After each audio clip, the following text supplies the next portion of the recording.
si estás sufriendo. Si tu cuerpo está cansado, Jesús quiere sanarte hoy. Bueno, generalmente cuando se busca la sanación de una herida física o digamos cuando se espera un diagnóstico médico, existe una expectativa humana muy profunda de claridad.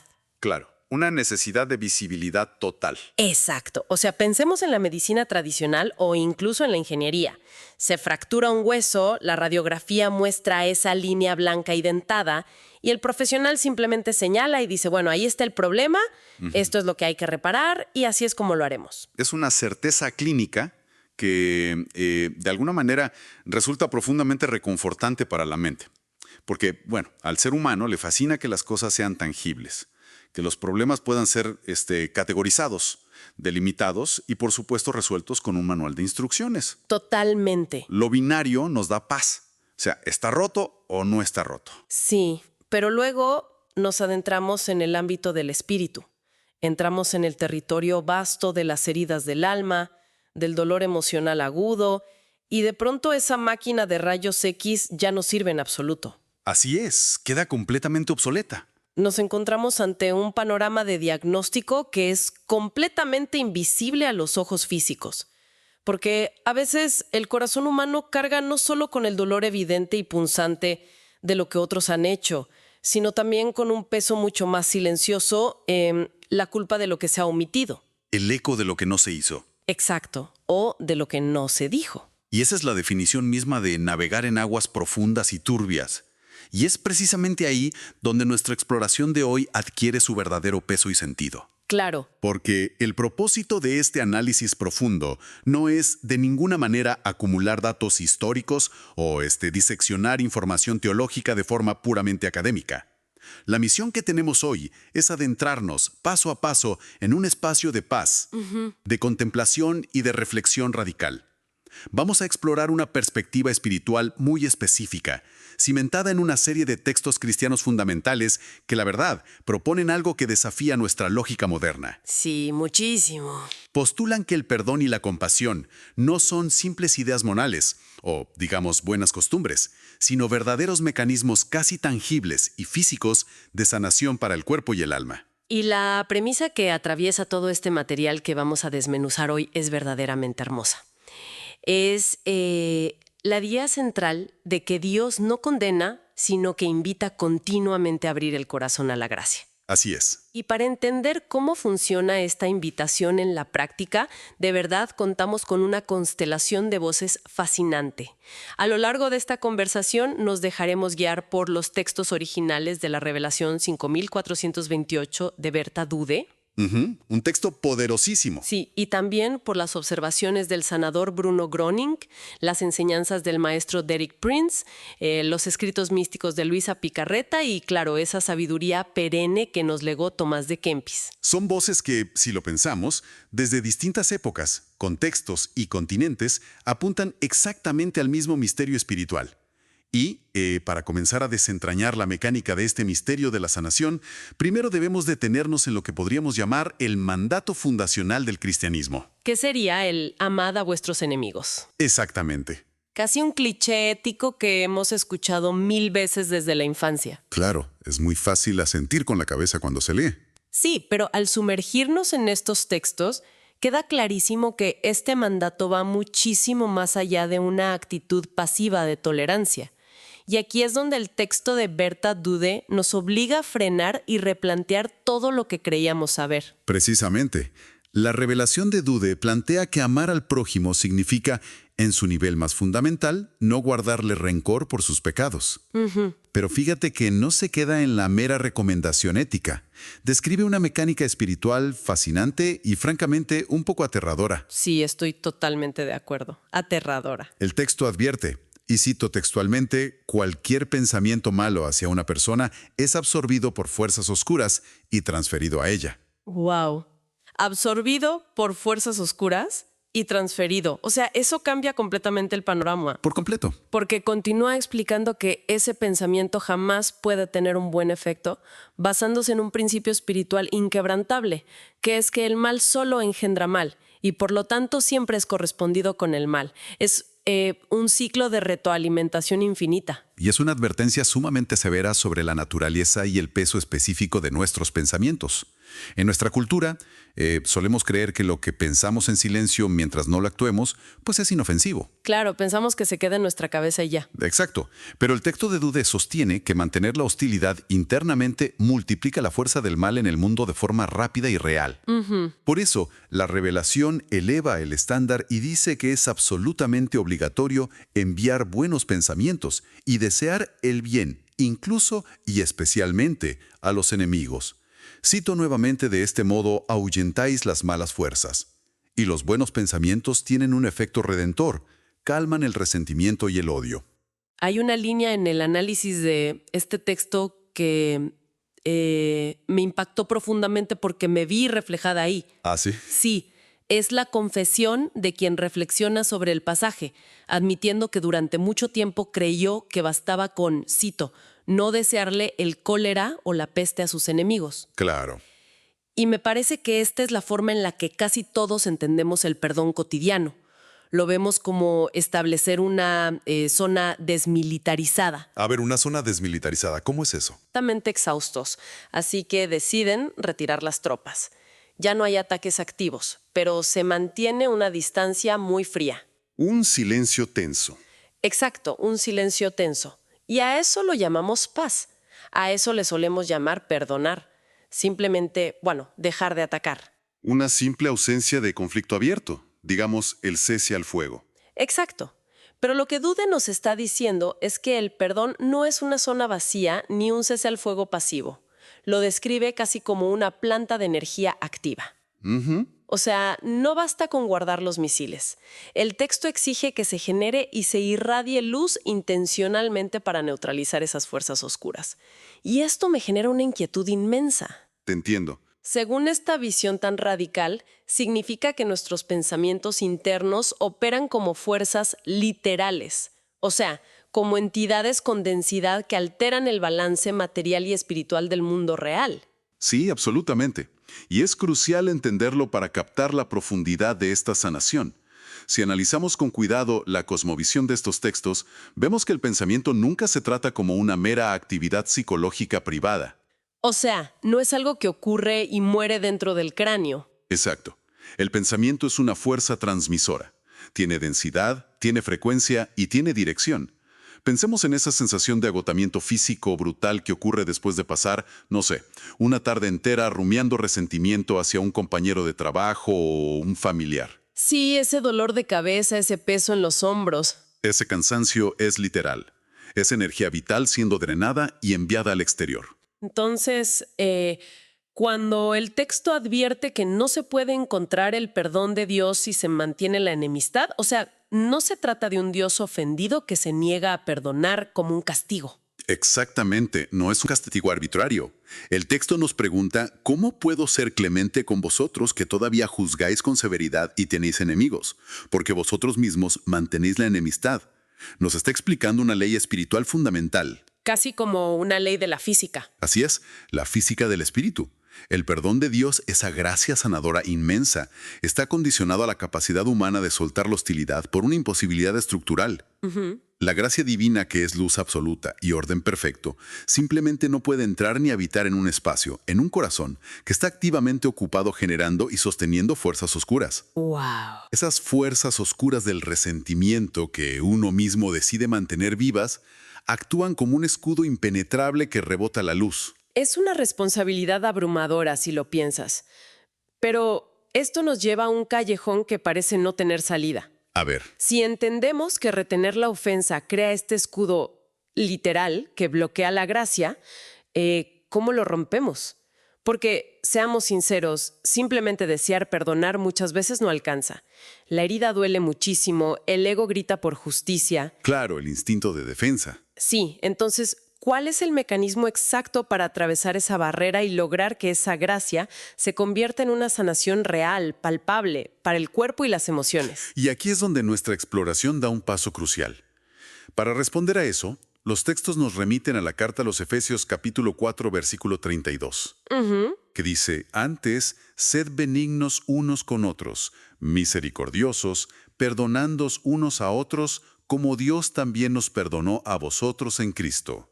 Y sobre esta base de las Escrituras, las enseñanzas del teólogo Derek Prince nos ofrecen un mapa sumamente claro y muy práctico. Sí, Prince construye una imagen que cambia por completo el paradigma. Él define el perdón en términos muy concretos, como un puente.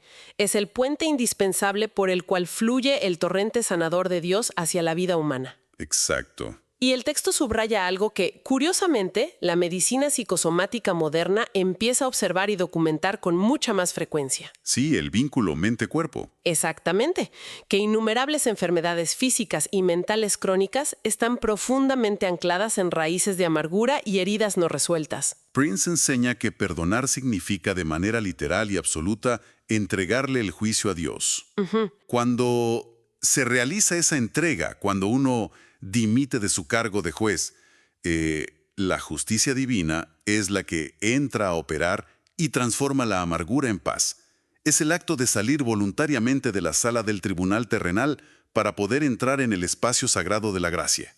Pero detengámonos aquí un segundo. Sí, claro. Porque hay una frase específica de Derek Prince en este documento que considera un choque frontal contra nuestra cultura actual. Él afirma categóricamente que el perdón no es un sentimiento, es un acto de obediencia. Es una frase durísima. Sí, o sea, espera un momento. Esto va en contra de casi todo lo que la psicología popular nos dice hoy en día. Hoy se asume que uno debe procesar sus emociones y esperar a sentirse listo para perdonar. Como esperar a que la rabia se disipe sola con el tiempo. Es un desafío inmenso al ego moderno, sin duda. Agua estancada. Buena analogía.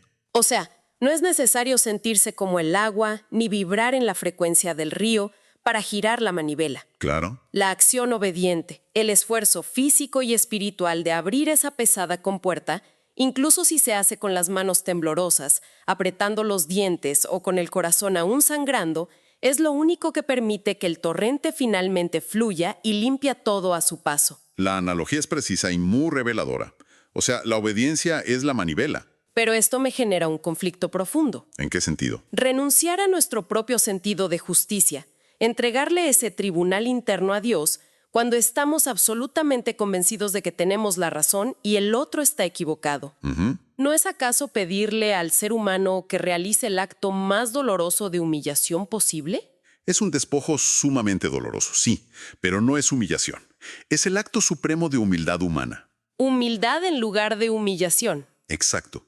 Fíjate que el ser humano se aferra desesperadamente a la posición de juez, porque tener la razón frente a una ofensa otorga una falsa pero embriagadora sensación de poder, de control y de superioridad moral. Totalmente. Se siente bien tener la razón. Pero Prince nos advierte de un peligro letal. Aferrarse a esa investidura de juez calcifica el corazón, lo vuelve piedra, lo hace impermeable a la vida. Entonces, el ablandamiento es como el verdadero prerequisito. Exactamente. Al dar ese paso ciego de obediencia, al renunciar a ser el verdugo de quien nos causó dolor, ocurre un fenómeno espiritual crítico en el interior. El corazón comienza a ablandarse. Al ir del juicio hacia la gracia desbloquea lo que los místicos llaman el torrente de vida. Un corazón calcificado por el rencor es un terreno yermo. Seco, estéril. Pero en un corazón ablandado y arado por la humildad y la obediencia pura, el Espíritu Santo finalmente encuentra tierra fértil. ¡Wow! Puede penetrar y comenzar a deshacer uno por uno los nudos emocionales y energéticos, iniciando la curación de las dolencias que estaban firmemente enquistadas tanto en la fisiología del cuerpo como en la oscuridad de la psique. Entiendo. Entonces, una vez que hemos tenido el valor de girar esa manivela de obediencia, una vez que la compuerta cede y el corazón de piedra comienza a volverse de carne, Sí. ¿qué sucede con la naturaleza misma de ese corazón? Porque no puede quedar igual. Definitivamente no. ¿Cómo cambia su relación con lo divino y sobre todo con el resto de las personas que nos rodean? Es aquí donde me parece que las fuentes de Bruno Groening y Luisa Picarreta llevan esta transformación a un terreno casi místico, pero profundamente hermoso. Así es. Entramos en la fase de la comunión. Los textos que nos llegan de Bruno Groening, aquel sanador tan singular en la Alemania de la posguerra, introducen un diagnóstico radical. El concepto de la separación. Él afirmaba con total convicción que el ser humano que siente compasión genuina se acerca inmediatamente a Dios, Porque al amar a otros en medio de su miseria, la persona se convierte en un instrumento directo de lo divino. Claro. Su conclusión es demoledora y simple a la vez. La compasión sana porque elimina de tajo la separación. Todo sufrimiento humano, según esta visión, nace de creernos separados de Dios y separados de nuestros hermanos. Elimina la separación. O sea, es decir, el dolor es el síntoma, pero la separación es la verdadera enfermedad. Exactamente. Y Luisa Picarreta expande esta idea hasta llevarla al absoluto. En sus profundos escritos sobre la voluntad divina, ella describe que el corazón de Cristo perdona y ama de manera incesante, en un acto eterno. Sí. Pero aquí está la clave que, sinceramente, me dejó sin palabras. Los textos de Picarreta afirman que cuando un alma decide perdonar, no es el alma humana haciéndolo por sus propios méritos, sino que es Jesús mismo quien desciende y realiza el acto del perdón dentro de ella. Es una revolución teológica. Nos quita el peso de los hombros. Ya no es un esfuerzo humano, solitario, agotador y frustrante. Exacto. Y al ocurrir este milagro interno, ese acto irradia luz y gracia sobre innumerables almas más. El corazón humano deja de ser simplemente, un músculo biológico que bombea sangre. O un mero centro de emociones aisladas que sufre en soledad. Sí, se transmuta en un recipiente, en una vasija sagrada a través de la cual la infinita misericordia divina se desborda y alcanza a los demás. El documento subraya que el acto de sufrir con el otro, que es la raíz etimológica y espiritual de la palabra compasión, se convierte en una fuerza santificadora inmensa que termina sanando inexorablemente a quien la practica. Es la dinámica recíproca más sagrada que existe en la creación. Y es precisamente aquí donde me encuentro con una paradoja que me parece fascinante y a la vez contraria a todo instinto de supervivencia que tenemos. A ver, cuéntame. Resulta que sufrir con el otro, algo que evitamos a toda costa en nuestra sociedad moderna para no lastimarnos, para proteger nuestra frágil paz mental, termina siendo la mismísima fuerza que nos sana a nosotros. Sí, suena contradictorio al principio. ¿Cómo podemos entender esta mecánica espiritual donde abrazar el fango y el dolor ajeno termina purificando el propio? O sea, lo visualizo como si el corazón humano fuera un grueso cable de cobre conductor. Al permitir, mediante la obediencia, que la inmensa corriente de alto voltaje de la misericordia divina pase a través de él para alcanzar a la persona que nos ofendió, el cable mismo, el corazón mismo, se purifica. Wow. Se ilumina y se limpia de sus propias impurezas por el mero paso de esa energía insondable. Esa síntesis une ambas visiones de manera brillante. O sea, Groning nos da el diagnóstico preciso. El dolor persistente, el sufrimiento que nos consume, proviene en última instancia de la separación. De esa barrera. De esa pared de ladrillos construida por el ego y el resentimiento para mantenernos, entre comillas, a salvo.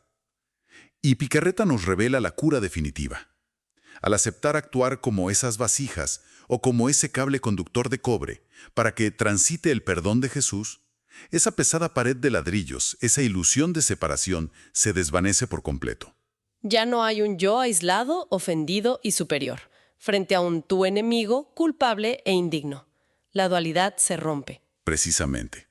En ese estado de compasión profunda y radical, ya no somos nosotros intentando perdonar en soledad desde nuestra limitada, frágil y rencorosa humanidad. Claro. Estamos cediendo el espacio para que la divinidad perdone a través nuestro. Y al permitir que esa luz de alto voltaje purificador atraviese nuestra estructura espiritual, mental y física, quema literalmente las escorias de nuestro propio rencor. Nos sana profundamente en el exacto proceso de sanar al otro. Es el antídoto absoluto contra la enfermedad de la separación que describía Groning. Entendiendo entonces la magnificencia de esta teología sublime, sabiendo que el plan divino nos llama a ser estas vasijas, estos conductores de una gracia que excede por mucho nuestra comprensión. ¿Sí? Pues surge el ineludible desafío cotidiano, porque es muy inspirador hablar de estas fuerzas cósmicas y de la luz purificadora, pero ¿cómo llevamos esta alta teología a las fricciones minúsculas y molestas de la vida diaria? Esa es la gran pregunta. Al correo electrónico pasivo-agresivo en la oficina, a la mala cara de un familiar en la cena, a las decepciones pequeñas que se acumulan como polvo todos los días. Y es aquí donde la inmensa sabiduría de Tomás de Kempis nos ofrece un ancla para no naufragar en lo cotidiano. Así es. La imitación de Cristo de Tomás de Kempis No es un tratado abstracto, es un mapa de supervivencia para el alma en el campo de batalla del día a día. El texto que estamos analizando cita una máxima tajante. Quien no aprende a perdonar, nunca encontrará la paz interior. Wow, directa. Sí, y Kempis no nos invita a buscar grandes martirios o batallas cósmicas, sino que pone el foco en la tolerancia silenciosa ante los inevitables errores y torpezas ajenas. Él denomina esta práctica constante una escuela de amor. Un taller diario en el que el corazón es sometido al fuego para ser purificado. Hay una frase específica de Kempis en nuestras fuentes que a mi parecer encapsula la respuesta a todo este profundo análisis. Él dice, con una simplicidad abrumadora, la mansedumbre humilde es la medicina del alma. La medicina del alma. Pongo que admitir que es una declaración que invierte y sacude todos los valores de nuestro mundo. Hoy en día, la mansedumbre es frecuentemente confundida con debilidad. Totalmente. Se ve como cobardía. Pero Kempis nos dice que la verdadera medicina no se obtiene al ganar una acalorada discusión. No desciende sobre nosotros por demostrar que tenemos la razón en un conflicto, ni por imponer con éxito nuestra pequeña justicia. La medicina real, la que sana los huesos, viene de ceder. Viene de elegir conscientemente esa mansedumbre, de mirar al otro bañado en la luz de la compasión, reconociéndolo como un hijo de Dios que también está tropezando en su propio, doloroso y difícil camino. Solo esa mirada transforma automáticamente la herida y el dolor en comprensión pura. Y a eso los místicos le llaman la alquimia del espíritu. El milagro de transformar el plomo del dolor en el oro de la comprensión, utilizando la mansedumbre como catalizador. Exactamente. Y para no dejar esto en mera teoría, el documento que guía nuestra inmersión de hoy concluye con una meditación sumamente práctica. Muy necesaria, por cierto. Sí, una receta paso a paso para administrar esta medicina de Kempis, en el silencio de nuestra habitación. Nos invita a visualizar el nudo de nuestro dolor y a inundarlo intencionalmente de luz y gratitud. Nos gustaría desglosar de manera muy pausada los conceptos de esta meditación final que proponen los textos para entender su peso real. Claro, los textos nos extienden una invitación a un ejercicio profundo de rendición interna. Nos piden en primer lugar que visualicemos nuestro propio corazón, prestando atención a ese rincón exacto donde el amor profundo y el dolor agudo se entrelazan y se tocan. Sugieren imaginar una pequeña luz suave encendiéndose justo en esa herida.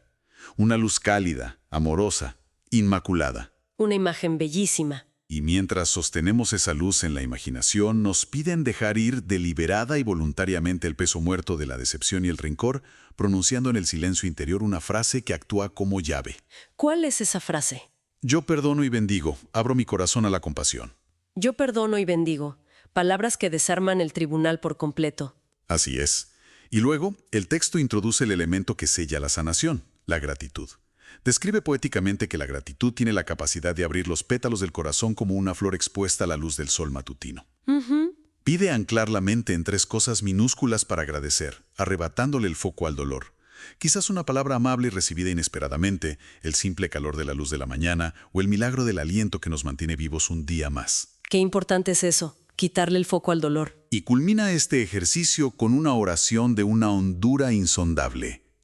Gracias, Señor, por esta vida y gracias por todo lo que me das, incluso por lo que aún no entiendo. Incluso por lo que aún no entiendo. Me atrevo a decir que esa última frase lo es todo. La verdadera compasión y la mansedumbre a la que nos llama Kempis exigen confiar ciegamente en el sabio flujo de la gracia divina, muy especialmente en aquellas situaciones de dolor, de aparente injusticia o de crueldad que nuestra mente humana, limitada y finita, aún no logra ni tal vez logre nunca comprender. Incluso por lo que aún no entiendo. Es, de verdad, el despojo absoluto, la entrega total de nuestra enfermiza necesidad de control. Así es. ¿Qué viaje tan profundo y transformador hemos recorrido hoy a través de estos sabios textos? Comenzamos escuchando la severa y necesaria advertencia de Berta Dude, comprendiendo que nuestros pensamientos oscuros y nuestro resentimiento no son inofensivos. ¿No, para nada? Son fuerzas tangibles, reales y destructivas que bloquean la luz. Y luego fuimos invitados a cruzar ese puente vital que nos describía Derek Prince, recordando que el verdadero perdón no requiere esperar sentados a que nazca un sentimiento agradable, Claro, no es un sentimiento. sino realizar un valiente acto de obediencia pura, girando la pesada manivela para abrir las compuertas de la sanación que tanto anhelamos. Para después sumergirnos en la reveladora visión de Groening y de Luisa Picarreta, comprendiendo que al atrevernos a perdonar nos convertimos en sagradas vasijas. Que el perdón es el martillo que derriba el muro de la separación y permite misteriosamente que sea Cristo mismo quien perdone a través nuestro, sanando nuestras propias llagas con el paso de esa misma e incontenible corriente de misericordia. Y finalmente logramos aterrizar toda esta teología cósmica en la humilde escuela del amor de Tomás de Kempes, Sí, la medicina del alma. descubriendo que en la mansedumbre cotidiana, en ceder en lugar de vencer, se encuentra la verdadera y única medicina para la paz interior de cada día, siempre sostenida por una gratitud inquebrantable frente al misterio de todo aquello que aún no entendemos. La conclusión central que emerge al unísono de todas estas voces a través de los siglos es verdaderamente innegable. Desde esta visión cristiana profunda, la sanación, tanto la recuperación corporal como la redención espiritual, está inexorablemente ligada a la capacidad humana de soltar las amarras, De dejar ir. de permitir que la gracia divina actúe libremente a través de nuestro perdón y de nuestra compasión genuina. Al inicio de esta exploración, reflexionábamos sobre cómo a veces arrastramos el dolor a través de un paisaje de diagnósticos invisibles, de cómo el resentimiento no es una metáfora, sino que actúa, literalmente, como una inmensa represa física y espiritual, que estanca las aguas y pudre el fluir de la misma vida. Y que el perdón, despojado de todo romanticismo, es simplemente tener el valor de girar esa manivela. Así es. Si el perdón es, en su esencia, esa acción obediente que gira la manivela para liberar de una vez por todas el agua estancada y mortal, pues nos deja frente a una pregunta ineludible. Una pregunta fundamental. En el sagrado silencio de su propia conciencia, qué viejo juicio olvidado, qué antigua herida, qué estricta exigencia de justicia que aún nos empeñamos en retener con los puños cerrados, podría estar actuando como una represa.